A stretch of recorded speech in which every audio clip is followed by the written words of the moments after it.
Баршаңызға сәлем достар. Бүгін осындай өте дәмді және өте тойымды жаппасай атты тағам әзірлейміз. Видеоның соңына дейін қараңыздар. Isып тұрған қазанымызға 60 мл өсімдік майын құямыз. Майымыз ысығаннан кейін майдалап туралған 300 грамм етті салып, шамалы тұздап, етіміздің суы тартылып, қызарғанша дейін қуырамыз.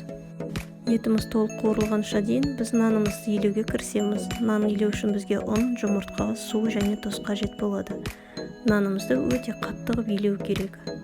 Қаттығып илеген нанымыздың бетін жауып, 10-15 минутқа қойып қоямыз. Арасында бір рет басып қою керек. Мінекей етіміз дәл осылай қуырылуы қажет. Суы тартылып, етіміз қызара бастаған кезде майдалап туралған бір жуаны қосып қуырамыз. Етпен жуа қуырылып жатқан кезде өзіміздің талғамымыз бойынша дәмдеуіштер қоссақ болады. Мен универсальный специя, паприка және ұнтақталған зира қостым.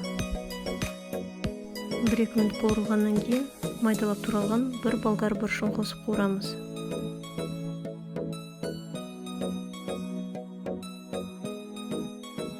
Майдалап туралған 2 сәбізді қосамыз.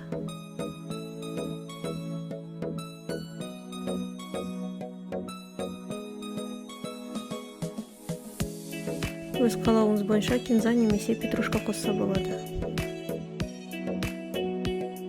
Майдалап туралған 4 картопты қосып қуырамыз. Енді осы қуырмаларымыздың үстінен салқын су құямыз. Суымыз қуырманы шамалы бетін жауып тұруы қажет. Енді қазанымыздың бетін жауып қайнатамыз. Қайнағаннан кейін сорпаның дәмін көреміз. Татымына қарай тағы да тұз қосамыз. Сосын бетін жауып, астын баяу отқа қойып, 10-15 минут пісіреміз. Енді нан жаюға кірісеміз. Нанды бешбармаққа жайғандай қып, өте жұқа қып жаямыз. Жайылған нанымыздың бетіне өсімдік майын жағамыз.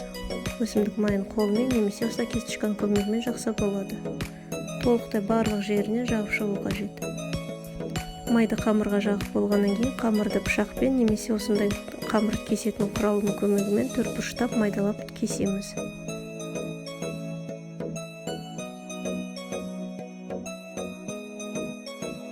Енді қазан астында отты көтереміз. Егер сорпаңыз шамалы осындай тартылса, қайнаған судан қосып жіберсе болады. Сосын қамырдың кесінділерін осылай қойып шығамыз.